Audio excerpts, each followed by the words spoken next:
को। जैसे मोहन गधा है, तो मोहन का नाम यहाँ गधा नहीं है, लेकिन उसको मूर्ख कहने के लिए गधा कहा जा रहा है। अर्थात यहाँ पे लक्ष्य करके कहा जा रहा है और यहाँ पे लक्षणा है। सर व्यंजना शब्द शक्ति अभिधा और लक्षणा के विराम लेने पर व्यंजना शब्द शक्ति होती है। जैसे कहा जा सकता है कि माँ 9 बज गए, अभी तक क्या हो रहा है, तो वो बच्चा ये नहीं कह रहा कि 9 बज गए क्या हो रहा है, वो कहना चाह रहा है माँ 9 बज गए हैं, मुझे लेट हो रहा है, स्कूल जाना है।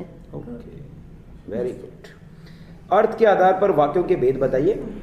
सर शब्दों के सार्थक मेल से वाक्य का निर्माण होता है और ये एक पूर्ण अर्थ को स्पष्ट करते हैं। अर्थ के आधार पर वाक्य 8 प्रकार के होते हैं। विधानवाचक, निषेधात्मक, विस्मयादिबोधक, इच्छार्थक, आज्ञार्थक, प्रश्नवाचक, संकेतवाचक, संदेहवाचक। ओके। महादेवी वर्मा को आधुनिक मीरा क्यों कहा जाता है? सर जिस तरह से मीराबाई जी अपने काव्य में प्रेम की पीर को लेकर के रचनाएं रची हैं, उसी तरह आधुनिक काल में महादेवी जी भी प्रेम की पीर पर रचनाएं रची हुई हैं। और इनकी रचनाएं हैं यामा, पथ के साथी, निहार, निर्जा। यामा पर इनको ज्ञानपीठ पुरस्कार भी मिला है। और सर महिलाओं के लिए भी इन्होंने लिखा है, स्मृति की रेखाएं, पथ के साथी, निबंधकार भी रही हैं सर। ओके। निर्गुण भक्ति की विशेषताएं बता सकते हैं?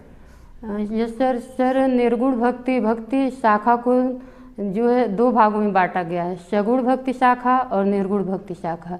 निर्गुण भक्ति शाखा में सर निराकार निर्ब्रह्म की उपासना की गई है। सगुण भक्ति शाखा में साकार रूप की उपासना की गई है। निर्गुण भक्ति शाखा में ज्ञान को महत्व दिया गया है और जो है ईश्वर को अजन्मा, अविनाशी इस तरह से दिखाया गया है। गुरु की महत्ता का प्रतिपादन किया गया है। इसमें जो है भाषा जो सधुक्कड़ी भाषा का प्रयोग किया गया है। निर्गुण भाषा में प्रेम के द्वारा ईश्वर की प्राप्ति का मार्ग दिखाया गया है। इसमें इसके जो हैं कवि कबीर, रामानंद और प्रेमाश्रयी शाखा के जो हैं जायसी जी हैं इत्यादि। वेरी। रहीम के कुछ 2 ही बता सकते हैं? सर रहीम के रहीमन पानी राखिए, बिन पानी सब शून, पानी गए न उबरे मोती मानुष शून। रहीम दास जी कहते हैं कि पानी को बचा कर रखना चाहिए, अर्थात इज्जत को बचा कर रखना चाहिए। पानी से यहाँ पे 3 अर्थ लगाया गया है। पानी मनुष्य के लिए पानी का अर्थ इज्जत से है कि अपनी इज्जत को बचा कर रखना चाहिए। अगर एक बार इज्जत चली गई तो फिर वापस नहीं आएगी।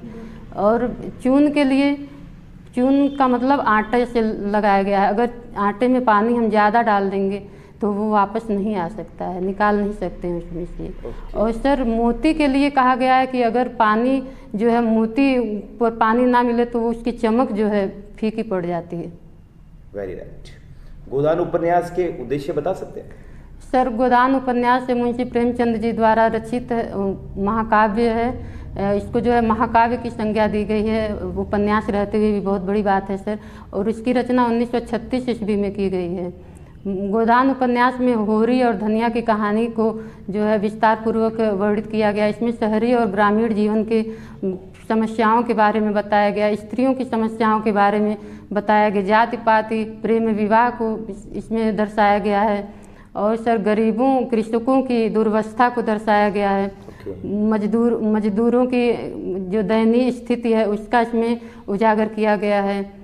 और पूंजीपतियों का आक्रोश दिखाया गया है। राजनीतिक दल का इसमें जो है आक्रोश दिखाया गया है। वेरी गुड, बहुत अच्छा। चलिए मैं चांस दूंगा हिंदी के क्वेश्चंस के लिए ही अमित को। Amit, you can ask any Hindi related questions. तत्सम और तद्भव शब्दों के बारे में बताइए, आप क्या जानते हैं? सर तत्सम शब्द वे शब्द होते हैं जो संस्कृत भाषा से ज्यों के त्यों हिंदी में प्रयुक्त किए जाते हैं। और तद्भव शब्द वे शब्द होते हैं जो संस्कृत से विकृत बिगड़ते हुए हिंदी भाषा में प्रयुक्त होते हैं। जैसे अग्नि तत्सम शब्द है और आग अग्नि से बिगड़ते बिगड़ते वो आग बन गया है तो वो तद्भव शब्द है। Okay, any more question Amit? चलो मैडम, आप ये बताइए कि आप जो एनवीएस ज्वाइन कर रहे हैं उनके ऑब्जेक्टिव्स क्या हैं? सर सबसे पहले तो एनवीएस का जो है ऑब्जेक्टिव है कि ये ग्रामीण क्षेत्र के जो प्रतिभाशाली बच्चे हैं उनको निःशुल्क शिक्षा प्रदान करना, राष्ट्र की सांस्कृतिक चेतना को बनाए रखना, जी। इनको इससे अवगत कराना, त्रिभाषा सूत्र का प्रयोग करके शिक्षा प्रदान करना, और सर सामाजिक विकास के लिए बच्चों को एक स्थान से दूसरे स्थान पर भ्रमण के लिए भेजा जाता है। सर शिक्षकों के निर्माण के लिए एक केंद्रीय संस्था बनाई गई है इत्यादि।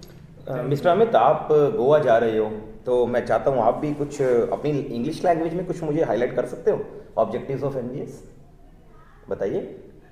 सर जो नेशनल इंटीग्रिटी है उसको NVS. Okay, one is NVS national integrity and what other objectives? Other objective unity in diversity है, गुड पार्ट, उसको प्रमोट करता है। ओके।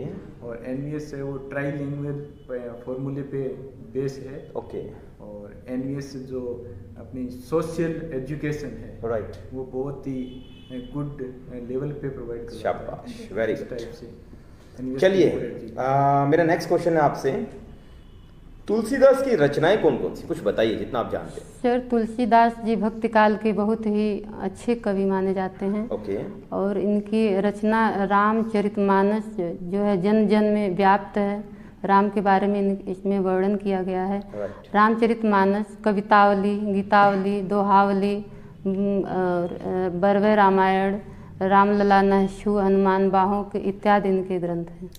खड़ी बोली के प्रथम 4 उन्नायक के नाम बताइए। सर खड़ी बोली के प्रथम 4 उन्नायक लल्लू लाल, सदा सुखलाल नियाज, इंसा अल्लाह खां और सदल मिश्र जी हैं। ओके। आधुनिक काल क्यों कहते हैं? सर आधुनिक काल से पहले जो हमारी रचनाएं होती थी वो आश्रयदाताओं की प्रशंसा की जाती थी, उसमें भक्ति काल का समावेश ज़्यादा रहता था। रीतिबद्धता से रीत में बद्ध करके रचनाएं रची जाती थी, राष्ट्र की तरफ कोई किसी का ध्यान नहीं जाता था। लेकिन आधुनिक काल में जो रचनाएं रची जाने लगी उसमें राष्ट्रीय और सांस्कृतिक चेतना की अवधारणा को स्पष्ट किया गया, स्त्रियों की समस्याओं को उजागर किया गया, दलितों की समस्याओं को उठाया गया, और समाज में जो जाति पात ऊंच नीच भेदभाव है इनको मिटाने का प्रयास किया गया है। ओके। मैं आपसे जो अगला क्वेश्चन पूछ रहा हूँ उस पर मेरी एक स्टूडेंट थी मोनिका, जो आज एनवीएस में ही है। Yes sir. उसने एक डेमो बनाया जो मेरे स्टूडेंट्स ने जरूर देखा होगा, शायद आपने भी बताया कि आपने भी